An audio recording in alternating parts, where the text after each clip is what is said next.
Okay, today I tried to go with a bit more of a topical choice. The only problem is I'm recording this in the middle of May, and this is probably going to air sometime in October. So I'm not exactly sure if the conflict I am witnessing in real time now is going to carry over into the time that I actually release this video. But either way, I think the subject of this video is going to be very interesting, and that's because we are watching India-Pakistan refugees. And this is by the National Archives, which was published all the way back in 1971. So yeah, we are going to be learning about a conflict taking place between India and Pakistan and the refugees this conflict produced. Which again, based on the conflicts I've been seeing in the news nowadays, I just think this is going to offer us a lot of insight into the actions that are taking place in this region nowadays. So let's dive in, shall we? What's funny is this is actually made by the US government, so even though this is a very similar program to the other Indian programs we watched, this is coming from a completely different cultural, societal background. Going forward, understand that this isn't a program about India by India, this is a program about India by the US. That's just a bit of a difference.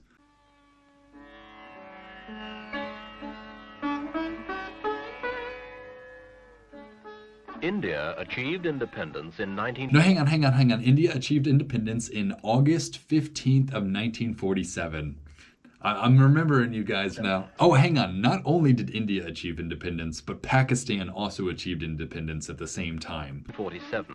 And with independence, the new country with its ancient civilization... It's funny though, it's funny how they don't mention Pakistan, even though India and Pakistan were the same part of the British Raj at a certain point, you know? Inherited problems as vast as her size.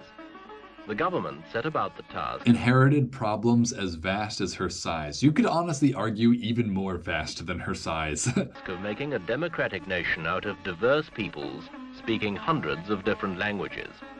Their religion was one of love. Love between husband and wife. Love as a means of... Oh, here's a Jain temple. Is this the same Jain temple that we watched in that other video? Maybe. Their religion was one of love. Love between husband and... Their religion was one of love. That's another interesting note about Indian culture. Their religion is one of love. That's just like, that's not a note on Indian culture or religion so much as it is a note on Westerners' perception of Indian religion. Love between husband and wife. Love as a means of conquering self. Unworldly, they were called. Life was a means of conquering... That's interesting. But they were united in their... And that's so funny. I was about to say, is that the Taj Mahal? Because I didn't think that was the Taj Mahal, but this is definitely the Taj Mahal. But it's just funny. Patriotism for Mother India. I didn't want to be like stereotypical American who only knows one monument of a country, but like, I don't know, it seems like they're doing the same thing as well. And some of India's harshest problems began to yield. One problem, the most serious, did not. This is cool though. It's funny that you're already seeing like Indian tourists here. The problem of Muslim versus Hindu, of Pakistan versus India. Yeah, that's, you can say that again. That is pretty much the problem to be had in this part of the world, is Muslim versus Hindu.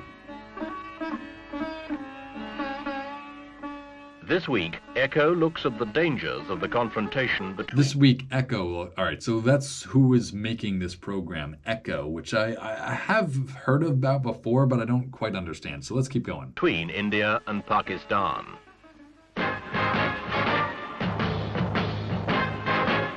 Oh yeah, I have seen Echo programs before. So I guess Echo kind of just made programs about like modern issues or current affairs, really. So this must have aired on the TV also, right? That's what I'm picking up from that.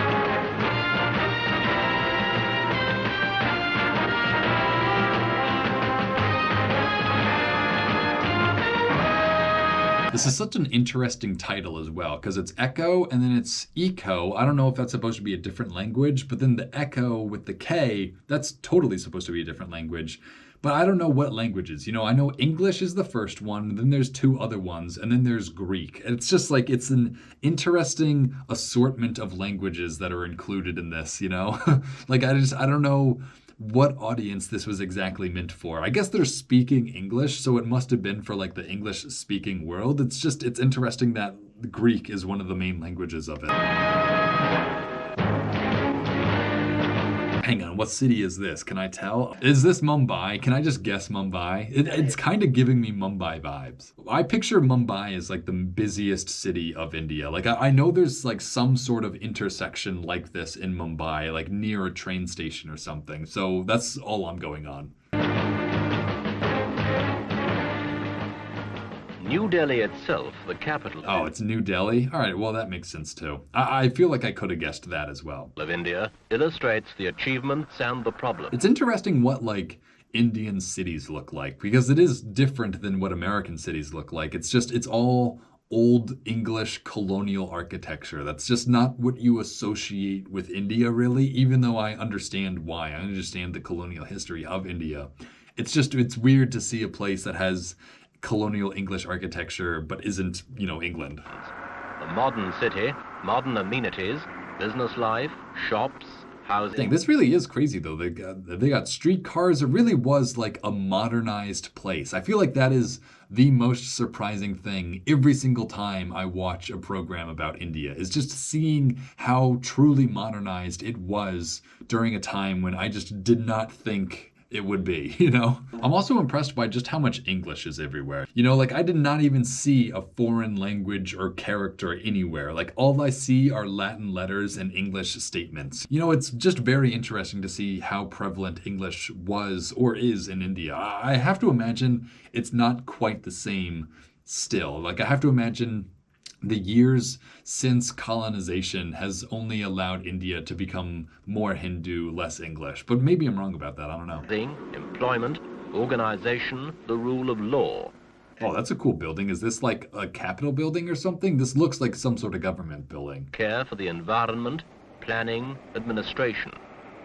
I like how this crossing guard just has an umbrella for himself. Like, it does seem brutal to stand out in the sun all day, in India especially. Especially in this like sort of attire as well. I love how he's wearing like this long jacket and the shortest of shorts. Yeah, this must be like the Indian like Parliament building or something. This reminds me of the US Capitol building. Like it has two branches for like its two branches of government or something. I don't know. It's honestly crazy how not crowded this place looks too. Like I expected honestly a lot more people for India's biggest city, but I guess not. There's also, a lot of cars. Like I'm just noticing this guy has his like cow cart, but like most everyone else is riding a car or a bike. The old ways of life are coming to terms with the new. Overpopulated still, but India has made headway in controlling a disastrous rise in the birth rate. A disastrous rise in the birth rate. That's so funny to think of because, I don't know, China at the same time was dealing with a rise in their birth rate, and they were taking very different procedures to avoid that affecting the country so negatively. But India, from what I know, India didn't really do anything to affect its birth rate. Maybe it did, but I don't know any examples of it. Indian farmers are taking to new ways. Miracle rice and wheat are beginning to feed the stomachs of a country that contains nearly 15% of the human race. Nearly 15%. I wonder if that number is the same or about the same now as it is back then. It's hard. I wonder. I'm curious if India still contains about 15% of the world population. The effects can be seen. Things are better. Yeah, like this looks like straight up New York City or somewhere. Like this does not look, to me at least, like India. Except for like the police officers or whatever. But like, look, there's no like Hindi script or anything. Well, I forget what the Hindi script is called, but there's nothing besides English lettering here. Street life continues. There is even a little left over for small luxuries. But each country, India and Pakistan, inherited a minority. Muslims in India, Hindus in Pakistan. Both are devout, often contradictory, but always unquestioning in their loyalties. Yeah, again, this must have been such a tense moment in India and Pakistan's history as well. Like right after independence, neither one really knows how the other one is going to behave towards the other, and they both have minority groups of each other's that they are worried about. There's so many problems that could arise from this, I guess. And I guess, as we're seeing in modern times, that have arisen from this issue. I'm pretty sure I've seen this place before in one of these old programs as well. Is it like Vijar? I don't know, something with a V. Is this a city with a V? The Ganges, the sacred river of... Yeah, we've learned about the Ganges, but maybe that's where I learned about this village from, or this city from, is from the River Ganga. But I definitely recognize this area. This is a very recognizable part of India, or at least to my senses it is. The Hindus contains along its banks the continuing history of Hindu architecture and of Hindu devotion. Yeah, the Hindu architecture is a very interesting note here, especially for these like stairwells to the river. Like I'm so curious who built these huge stone like mausoleums right on the river for people to like, I don't even know what the purpose of these buildings are, but like it's very interesting that they were built and that people still use them. Oh yeah, this is really cool right here. This like temple housing thing. I don't know what any of this is for, but like it's all cool to me.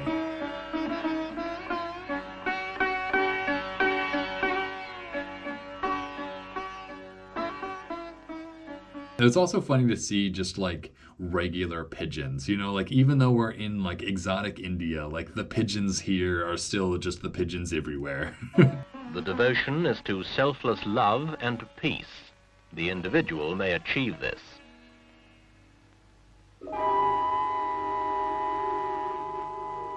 Others have war and hatred brought to them. A new terror has come. War and hatred brought to them, a new terror. What is the new terror that is coming to the Indian people? A new terror has come.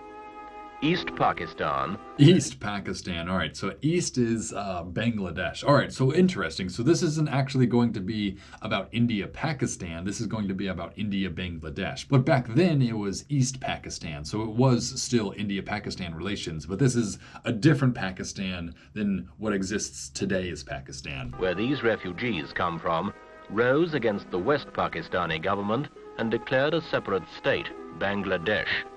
The supposed domination of a government 1,000 miles away was resented by the East. Yeah, I feel like that is reasonable. Like, I feel like you never could have expected Bangladesh and Pakistan to remain one unified country with one another. Like, that just is just not a realistic thinking. West Pakistani forces were ordered to take over. West Pakistani forces were ordered to take over. All right, so Bangladesh is declaring independence from Pakistan, and then Pakistan is sending their soldiers into Bangladesh. But how are they getting through India? Is India letting Pakistan's soldiers go through them to get to Bangladesh? Because I feel like they wouldn't cooperate with something like that. So how is this war even being fought? Like, how do two places that don't have a border fight each other? I don't know. Muslim fought Muslim. There were scenes of indescribable brutality. Little mercy was shown. These refugees, old men, the sick, women, children, the dispossessed, fled over the only border that was open to them, into India. That's interesting. But again, like, how are the Pakistanis getting to Bangladesh, and how are they forcing the Bangladeshi Hindus into India? It's just, I don't get how India is letting them do this and then accepting the refugees that are created from it as well. Can somebody explain this to me? How would West Pakistan attack the forces of East Pakistan without entering India's territory? They cannot go back. So hang on, are these all Hindus then? These are Hindus that have been expelled from Bangladesh? The insurrection in Bangladesh continues. These are highly trained professional soldiers. They wear the uniforms they wore as... Are they still barefoot? I don't know. I'm sorry. I'm sure they are highly trained, but no one is highly trained until they have shoes. That's just my opinion. Like, how are you supposed to run through the jungle without shoes on? I mean, maybe these guys are good for that sort of thing, but like, I am not well trained until I have shoes on. Pakistani regulars minus the rankings. If captured, they are under automatic sentence of death. They are fighting for Bangladesh. Oh, hang on. So these are Bangladeshi soldiers? That's crazy. How did they get the footage for this sort of stuff? Like, how do you just go into Bangladesh, a war zone, and just like ask to film them? I'm always so amazed that they got footage of this. Like, we are getting to watch the Bangladeshi freedom fighters right here. West Pakistan is anxious. Bangladesh guerrillas sank 4 Pakistani supply vessels in 1 week. Bangladeshi guerrillas sank 4 Pakistani supply vessels, so maybe they're getting to Pakistan by boat? Maybe? I guess that's the only way they could without going through India. That's crazy. So the war fought between Pakistan and Bangladesh was through boats? That's so weird. How did these Bangladeshis get all these guns and rockets too? That's what I'm curious about now. Reports indicate little cooperation from the East Pakistani people.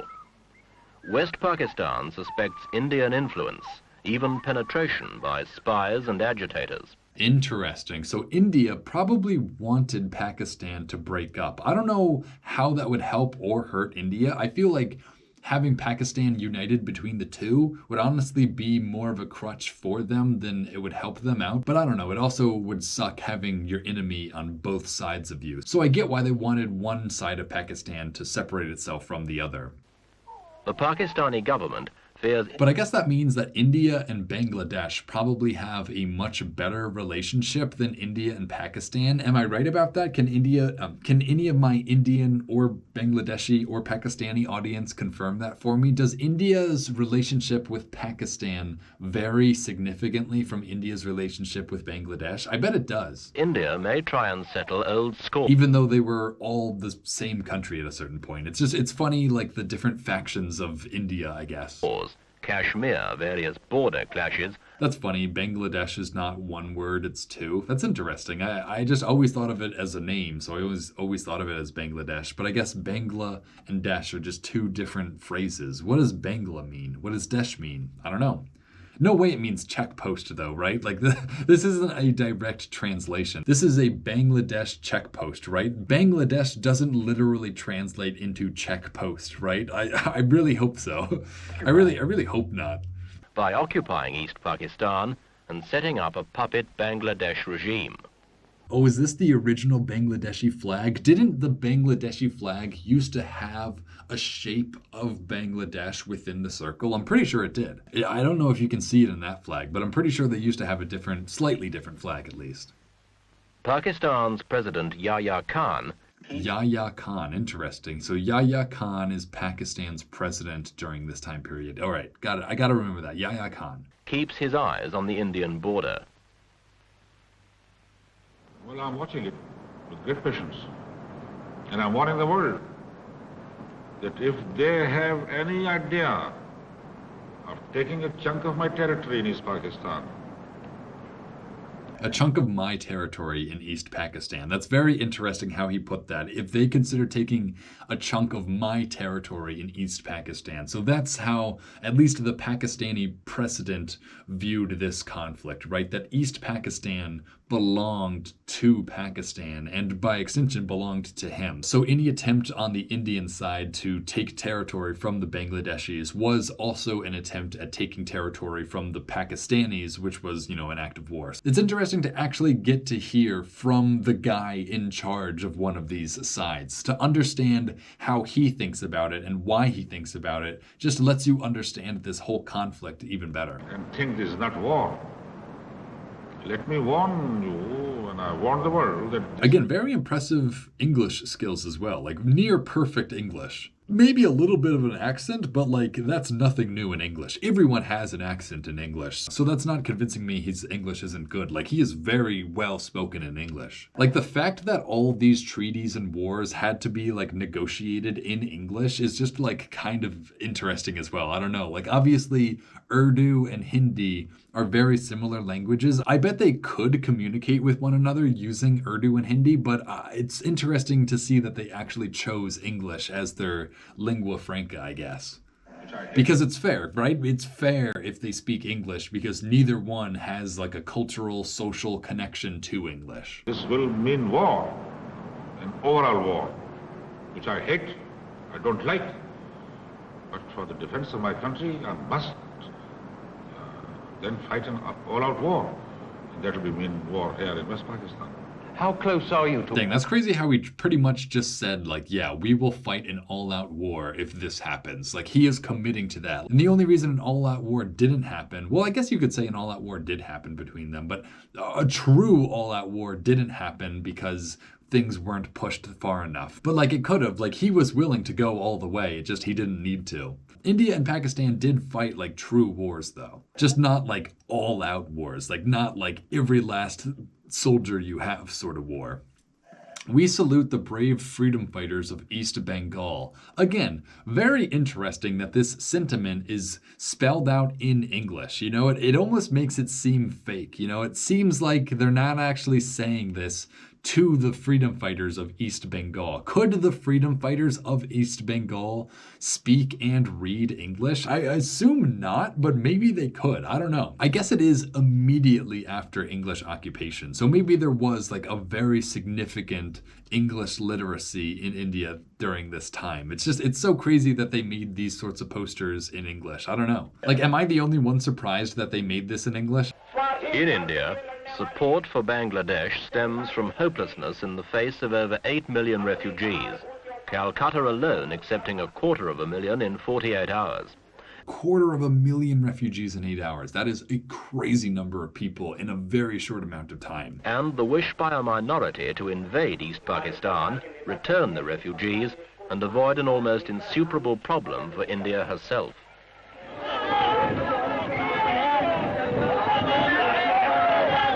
See, these guys' signs are not in English. That's what I find interesting. Are these guys the Bangladeshis or are they the English? Are these guys the Bangladeshis or the Indians? Because their signs I can't read at all.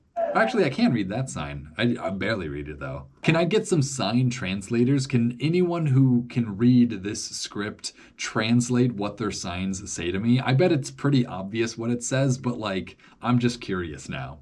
The police managed to retain control and try, wherever possible, to cool hot tempers, in line with the government's policy of Indian sovereignty and control within her own borders, while avoiding provocation to those outside. Yeah, it is a pretty, like, difficult situation to navigate. Like, you're not attacking your neighbor, but your neighbor is just bleeding out people, like millions of people. Like, it's not an invasion per se, but it sort of is. It's weird. I definitely recognize India's difficult decisions to be made in this circumstance. You know, like, what do you do when 8 million people show up to your borders from somewhere else? You know, like, that is just such a big problem that, like, India needed to be involved in this process, whether Bangladesh and Pakistan liked it or not, because India was the one who was going to receive all the refugees from it. They needed to be involved in the decision-making process as well. So it's just very interesting. Very interesting, but also very, I don't know, complex situation that's taking place here.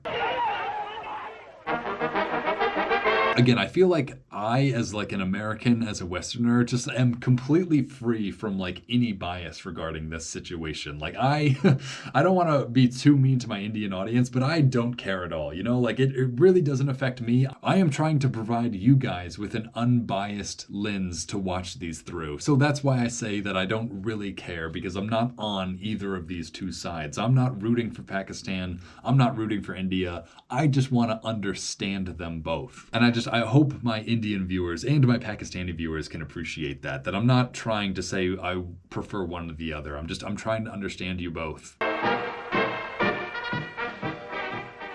But if the situation gets out of hand, the Indian Army is more than an exercise in skilled horsemanship.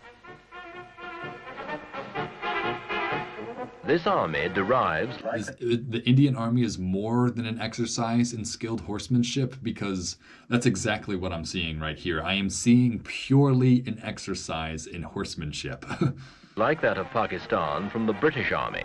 Like the Pakistanis, it uses the same drill, wears similar uniforms, and it is as well trained and equipped. That is another aspect that is really funny about the divide between India and Pakistan, is that like a lot of the stuff that they share comes from the British. Like their uniforms, their army chants or whatever, like they do have so much shared history, but the history that they share is of British colonialism. It's so interesting. It's such an intersection of two very different worlds. Like it is definitely the world of India, but it has been applied to it the English world. And it's so interesting to see how those two different aspects of Indian or, South Asian culture manifest itself in the relationships and differences between India and Pakistan.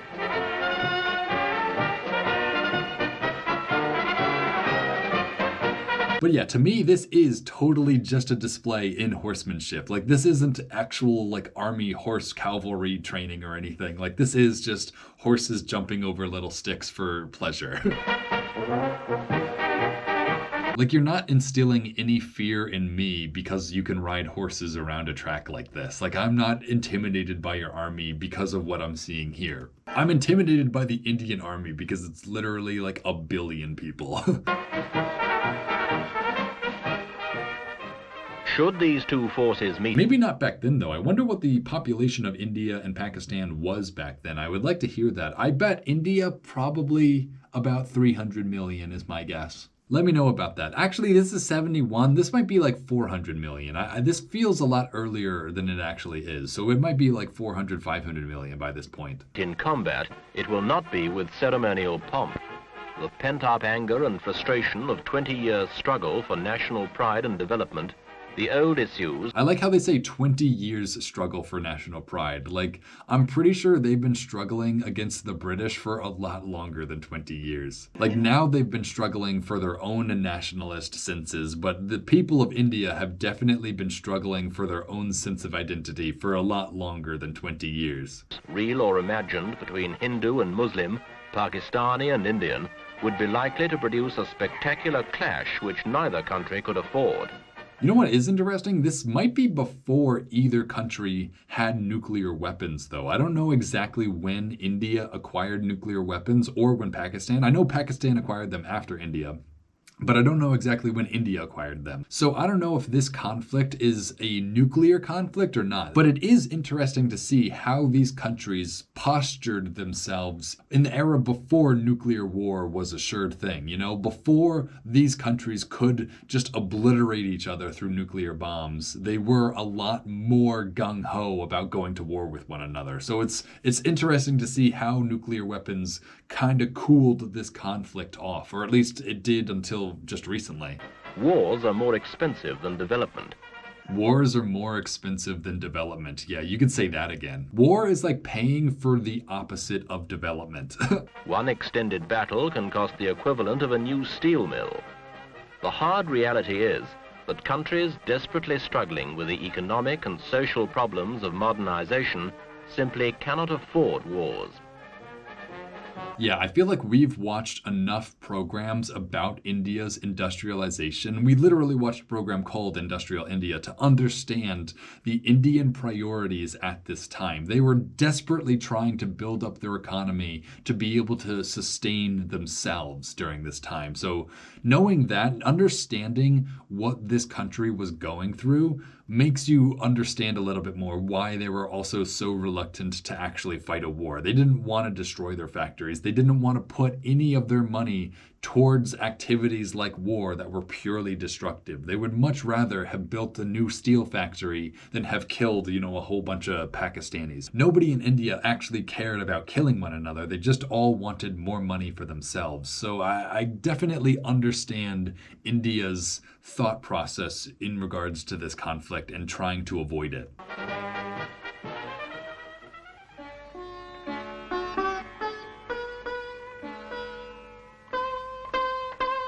This is like a very famous monument in India, though. Whatever this is, I don't know what it's called.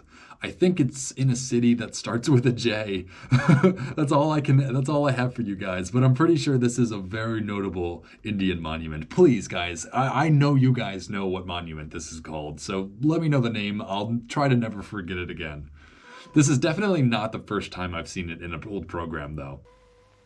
Civil war in East Pakistan. Is this really it, though? I definitely recognize this building, but I didn't realize it was kind of just a facade. Either way, still pretty cool. I wish all of India looked like this. Like, this would be sick. Like a futuristic India with this sort of architecture, I'd love to see it. Crisis in the subcontinent. The tension has spread. Allies of the two countries have tried to intervene. The signs have been ominous. I'm trying to think of who would even be the allies of each of these independent countries. Like, would the Soviet Union be allied with Pakistan or India? I feel like the US would not have allied with Pakistan. But I don't know, because I know India kind of played both sides during the Cold War. I don't think they were allied with anyone. So I don't know. I don't know what they really meant by allies. Like, who was India's closest ally during this time? Was it Britain? Was it the UK? I can't imagine they would actually consider themselves friends with the English immediately, but maybe, I don't know. Alongside modern technology, however, there remains patience, perseverance, hereditary skill. These old Hereditary skill, I like that. That's a very it's a very questionable claim, but I like it. Hereditary skill, sure. virtues may yet shape a new world. Dude, this is such fine work that they're doing, like pounding this little vase into like a perfectly smooth surface. Like, there's something so crazy about the amount of work Indian people have put into their goods. It's nuts. Like, seeing this is what makes me understand how they made those Jain temples. A new world.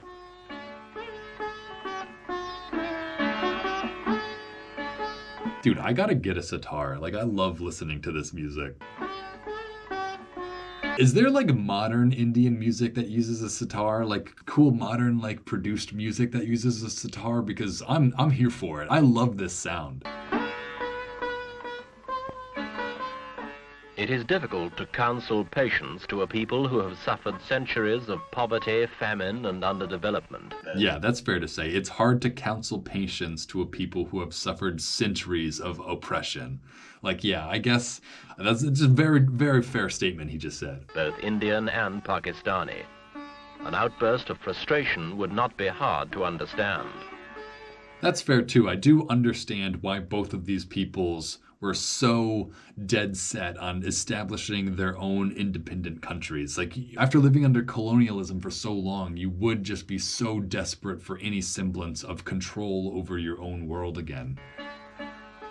In a situation that has not yet slipped beyond the control of the countries involved, the accumulated wisdom and strength of ancient civilizations may once again retrieve security and peace of mind. This is actually awesome that we're getting to see this elephant actually build a bridge with these people. Like, I know I already watched Elephant Baby. I know how they trained this elephant, but like seeing an elephant actually build a bridge for humans is nuts. Like it never gets old actually. Like, I just can't believe that like there's just one like human society that just gets to use elephants like they're just any other animal, and it's India, you know? Like, nowhere else, maybe Africa, but they don't use elephants like this in Africa. Like, it's only India where they actually use elephants like this. It just seems like such an advantage. I don't know, like I honestly am a little disappointed with how far Indian civilization got, considering the fact that they had elephants. Like, they should have been the most advanced. Like, I mean, maybe they were, I don't know, but like, it just seems like they should have been able to conquer a whole lot of other people using this technology. I guess elephants are pretty slow and they're not actually very combative, but even still, I feel like riding an elephant would give you such an advantage in a battle. Poor elephants, though. I really do feel bad for the elephants. Needed perhaps more than science and technology. The ability to adapt and endure has been proved over thousands of years. This may now be needed perhaps more than science and technology in the way that lies ahead.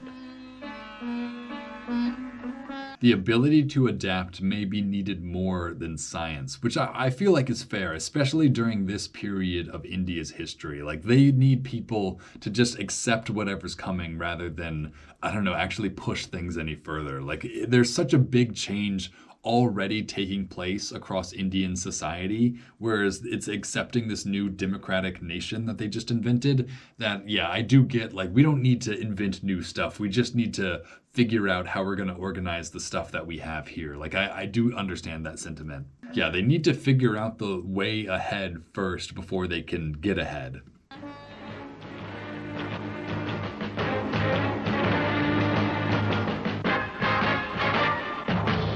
Okay, so that was the end. All right, so I don't know. I feel like that wasn't too bad. I kind of wanted more out of a read about Indian Pakistani refugees. I feel like we didn't get truly understanding of the conflict at place. But I feel like that's fair. I feel like I at least understand what was going through people's minds during this time and why. I understand both the Pakistani side and the Indian side of this conflict, I feel like. Or maybe I should say the Bangladeshi side of this conflict. All right, but that was it. That was India-Pakistan refugees. Well, I feel like we definitely did learn about the situation in India-Pakistan during this time, but like I said a second ago, I feel like we didn't quite see enough refugees. Like, we saw some very briefly, but like I thought that was going to be the main subject of this video, and it was more so just the general relations between India and Pakistan. But that being said, I do feel like I understand the tension between India, Pakistan, Bangladesh during this time